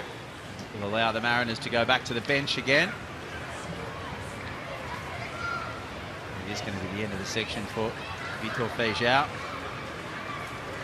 with former Perth Glory player Yella Faisal to make his way onto the park for the Mariners for the last 20 minutes or so. Vitor Feijão has been involved in plenty this afternoon, possibly not with the outcomes that he was hoping for on some occasions. He gets a hug and a high five from Mark Jackson.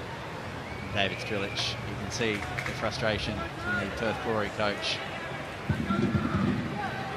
for what has been another long season for his side.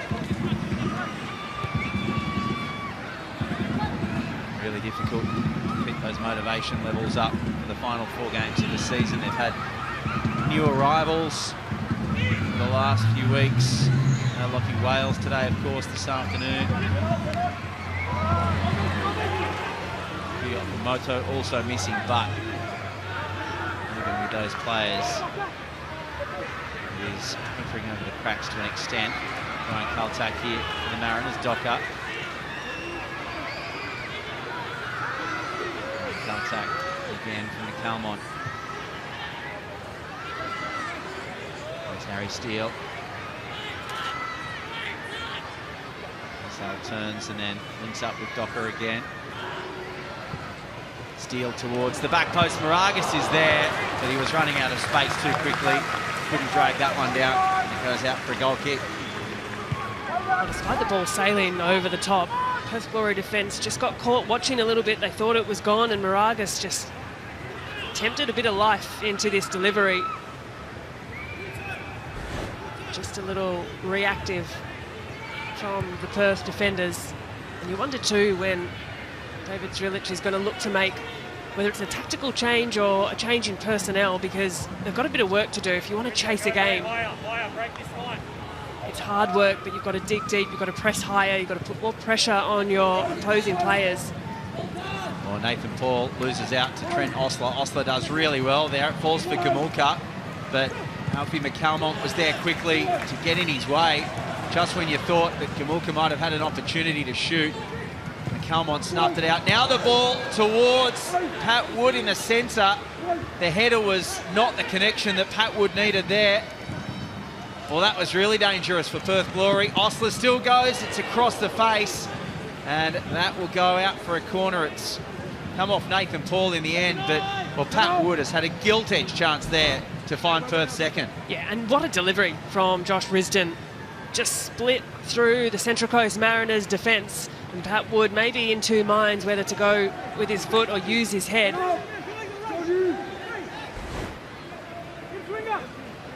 Tierman's corner will be an in-swinger. As you hear from the Mariners bench, it's a very deep one. Taggart gets the head on it. Sainsbury's there for the Mariners. And Moragas is clipped by Mortakutis and will win a free kick for his side, Moragas. And once again, the Mariners will have the opportunity to slow things down. And Perth Glory will head to their bench. And Tagaria will head on to the field after returning the young Socceroos' successful jaunt to the Under-20 Asian Cup. Speaking of underage Asian Cups coming up, the Under-17s, the Joeys, will be in action as well over the next couple of weeks. Hayne Eames, the Central Coast Mariners player, will be involved with Joeys. Vietnam, UAE and Japan are the sides that they'll be facing. And it is Pat Wood who made way there. Adam Tagaria, that header that he couldn't quite get on target in his last involvement this afternoon for Perth. I think he knows as much as well. Looking in deflated figure, Pat Wood on the sideline just came off body language, absolutely shot. Tagaria, good opportunity, sorry Glenn, to really inject a bit of energy into the game. A quality young player. Here he is on the ball, Adam Tagaria, the left foot, and good to see him getting forward early. Dylan Parage-Cullen was happy to watch that one flash past the post. Certainly showing the attacking intent from the outset. And frankly, it's what Perth need. A bit of zest, a bit of energy. With under 15 minutes of regulation time playing, how David Zrilic is going to rearrange his side just to ask for a little bit more from the team.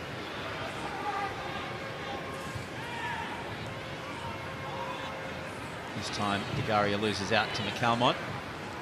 Scrap for the ball, ends up with Osler. To Tagaria. Oh, nice little touch to get away from Steele. He's heavily involved early. Gamulka with the switch for Misau.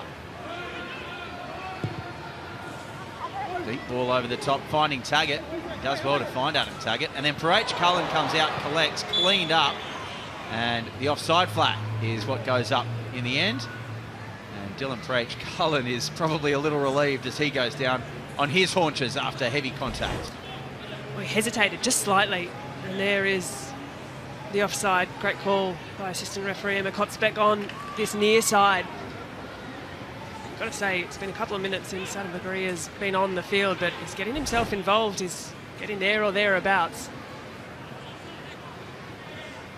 And it's that energy that just put a little indecision in the mind of Parage-Cullen, who has otherwise been really assured this afternoon. A couple of big saves in the first half did Parage-Cullen, denying Pat Wood one-handed. Also had to be on guard for a fierce Adam Taggart shot that went straight at him, but his positioning at the near post was excellent. Tagaria again linking up with Risdon, a quick switch of play for Misau, who has space. Tierman continues to push the attack forward. Gamulka and Osler. Trent Osler ball towards the penalty spot. Lands at the feet of Trent Sainsbury. Only half clears for the Mariners. Here's Tierman, but once again it's comfortable for Dylan Parage-Cullen. Perth Glory have been getting forward this afternoon, but they just don't have anything on the end of it, unfortunately, and that has been a big problem for Perth Glory throughout this campaign. there, just not the venom on the strike. Forced Craig Cullen into a more difficult save. Sau again with space on the left. Docker will come across. Here's Bagaria. Again, there's Trent Sainsbury there to hoof it.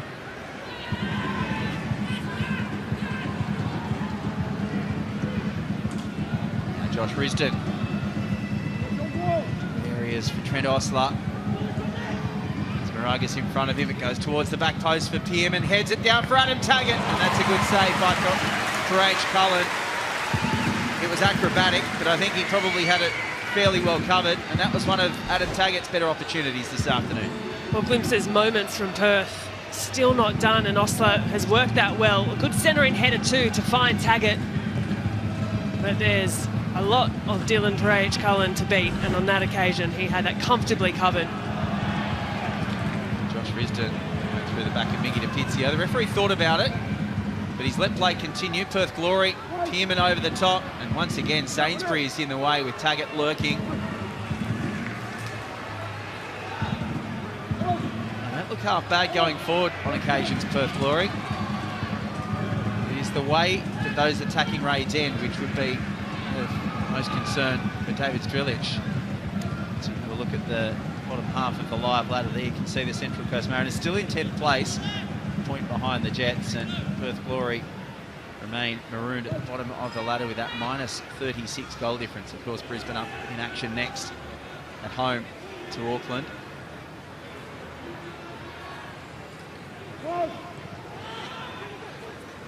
Bagaria, Pearman, young Socceroos teammates. Zach Zalewski as well, another Perth Glory player to have featured in that tournament. He's missing this afternoon through injury. And now Nick Pennington will go into the book. He just walks away frustrated from Jonathan Barrero after the challenge on Faisal. Takes a deep breath. In an afternoon where he's battled really hard, but a little grab. Not the worst of the afternoon by any means, but perhaps Jonathan Barrero's patience wore thin. Storm Roux and Diesel Harrington will get the final 10 minutes or so in Gosford. Lucas Maragas, who has worked incredibly hard for the Central Coast Mariners this afternoon, makes way. Here's the two fullbacks who will be getting an early mark. Miguel Docker is making his way across the field as well. So Storm Roux will head straight over to right back in place of Miguel Docker, who's in absolutely no rush to make his way off the field. Here's Miguel Docker. Another quality afternoon Back. from Docker. It's going to be Trent Sainsbury. So, not quite sure what's happening there. Miguel Docker's moved over to left back, I beg your pardon. Trent Sainsbury, the centre back, has gone off the captain. I think there was a bit of movement around the captain's armband as well, but Diesel Harrington will take his place in that back three, on the right side of the back three, and Brian Kaltak will be wearing the captain's armband, and it's a frustrated Trent Sainsbury who makes his way to the Mariners bench.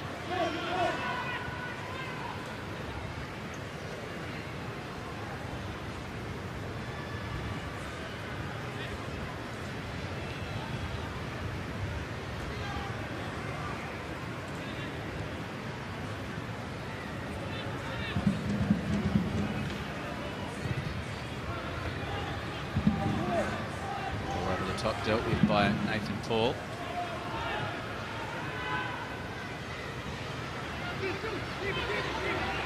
Here's Faisal. A little too far ahead of him. Misau can easily clean that one up for Perth Glory.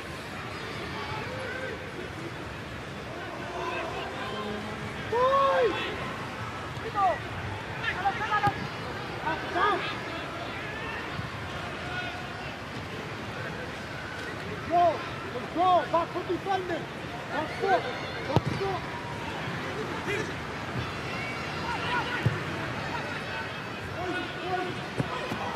Docker goes to ground with Gamulka all over the back of him. And Docker wins the free kick for the Mariners. Perth Glory going to make a couple of changes of their own as well. Well, just smart. Professional play from Docker. Didn't have to do too much, just get his body in the way and was clattered through.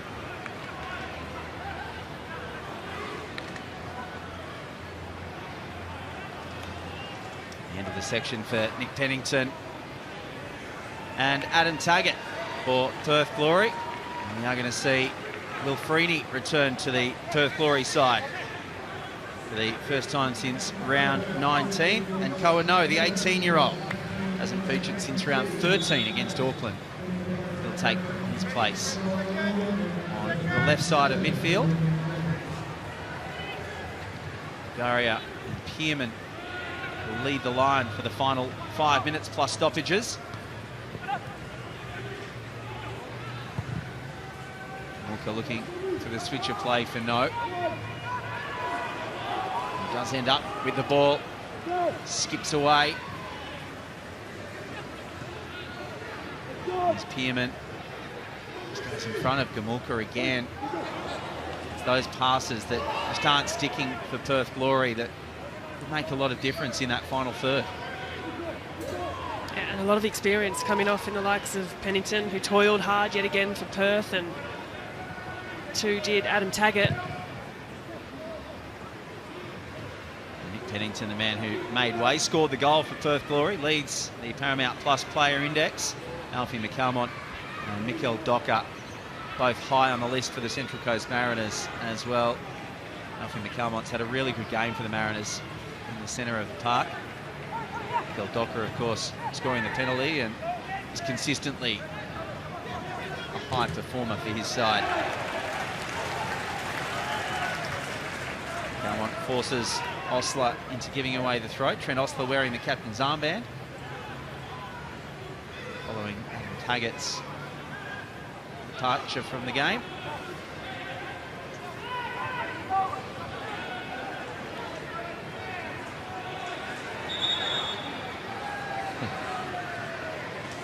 Mikael Docker knew exactly what he was doing there, just wasting time, getting as far forward as he could, waiting for Jonathan Barrero to push him back. I've had an interesting chat with the former Premier League referee Mark Clattenburg talking about exactly that. In the week, he was saying that he'd like to see the rule changed. Instead of a player just waiting for a yellow card, knowing that they're going to get one eventually if they're not on 5 yellows or 8 at this stage of an A-League season, but just to reverse the decision. Say, well, if you're not going to go back on the mark, the other team will get the throw in. And saying similar for wasting time at goal kicks and corners. Oh, fascinating. Yeah, it was an interesting chat. As the ball over the top. Faisal does well to rein it in.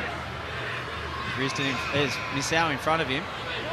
Holds on to possession. Storm Roo, and there is Merchela to clear.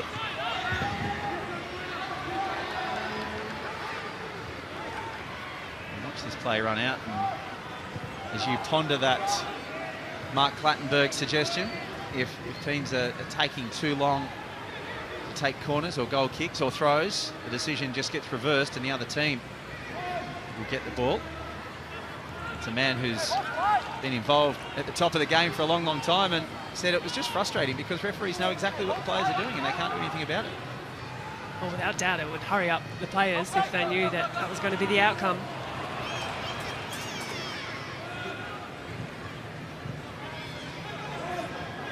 He essentially said the players have got all of the control in that situation because the referee is fairly powerless to do anything other than throw up a yellow card, which quite often doesn't really have much of an impact. Miggy DiPizio does. It's really hard there to try to force Mortakutis into a mistake. Mortakutis just to win the throw for his side. There is a dejected Trent Sainsbury on the sideline. We're understanding that no injury for Trent Sainsbury, although he has got that left leg stretched out. I think he's just trying to sit comfortably more than anything. He looked pretty disappointed when he was taken off. Speaking of control, it's been a largely well-managed tail end of this second half by Central Coast Glory, not without their chances, little glimpses, and have indeed had more of the possession Perth into the second half. but just haven't really been able to make anything meaningful, really threaten Central Coast goal. Bulgaria clatters into the head of Harrington and goes out for a corner, but he has looked really lively since coming on. Yeah, he's been a bright point in what's been a tough afternoon for Perth. Exactly the energy you want from a young attacking player. Here is the corner towards the front post, and H. Cullen claims it unchallenged, and that would be another frustration to add to the list for David Strilic. A corner that is not attacked at all by his side.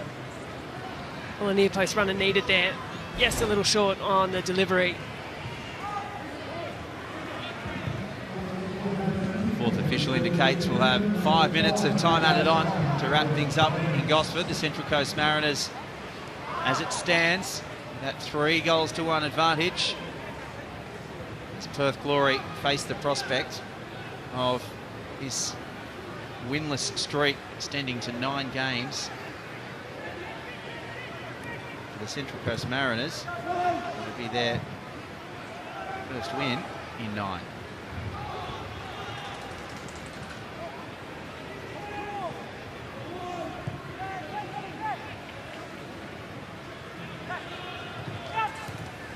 Some relief for the Central Coast and their fans who've endured so much success over the last couple of seasons. And of course, when you're a club like the Central Coast with limited resources, when you do well, your players are going to be targets, and that's exactly what happened to the Mariners. Danny Vukovic retired, of course, but plenty of departures as well at the end of that second championship season.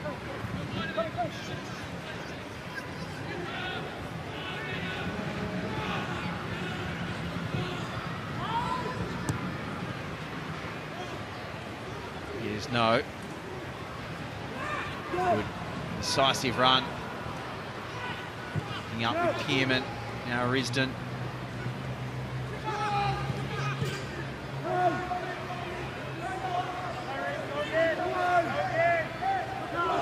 Docker loses out to Pearman.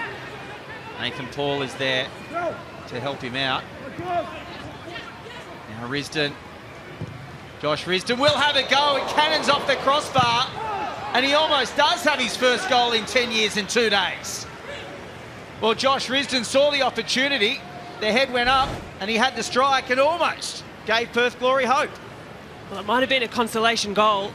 Clatters off the crossbar and almost drops in and under. And Central Coast defence becoming just a little too reactive for Mark Jackson's liking. They just stood off and allowed Risdon to turn and face, get the strike away. That was not too far off. And the look on his face there gave you an indication of just how close that was. And what a way that would have been to mark the milestone, albeit on what is looking like going to be the losing side. Just over 2 minutes to go, as that is a pretty cynical foul from Stormaroo. He goes into the referee's book. He knew exactly what he was doing. I get the feeling there, Stormaroo, slowing things down and not allowing No to run as the clock winds down.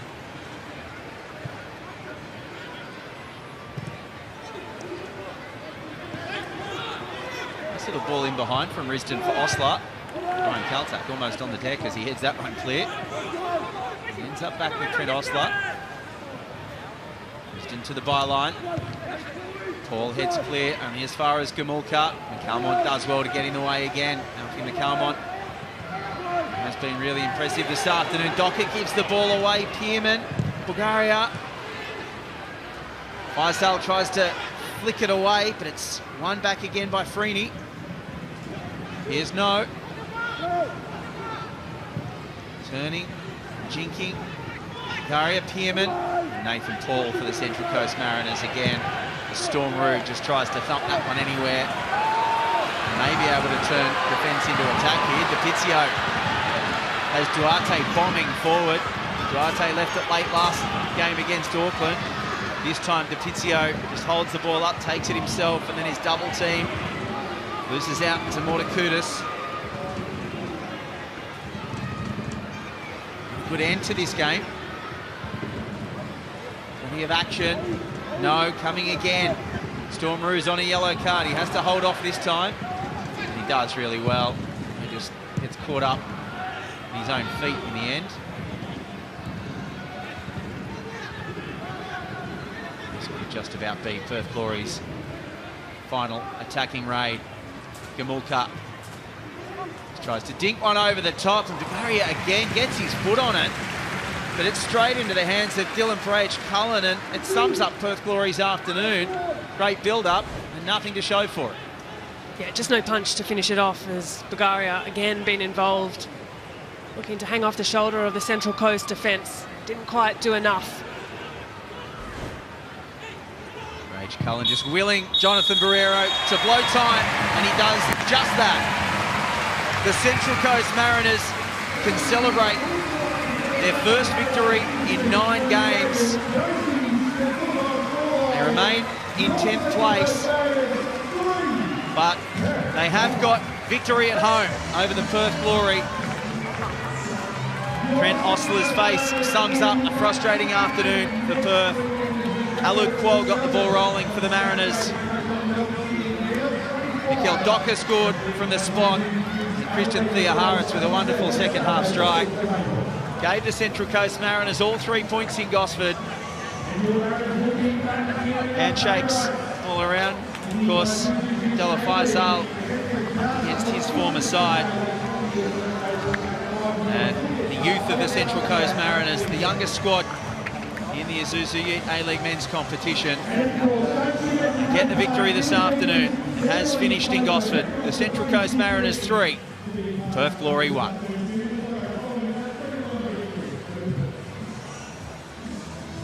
Let's have a look at the Alex Tobin medal points this afternoon. It was Lucas Moragas who was outstanding down the flank for the Central Coast Mariners. Christian Theoharis popping up with a wonder strike as well, and Nick Pennington toiled extremely hard in midfield for Perth Glory. But Lucas Moragas with the 3 points in the Alex Tobin medal count.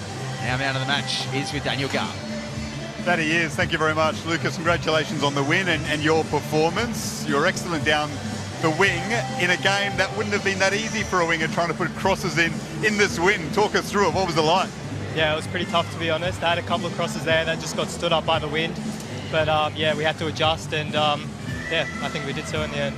But you did, and you got a very important win. It's been a long time between drinks, 8 A-League games without a victory. How satisfying is that?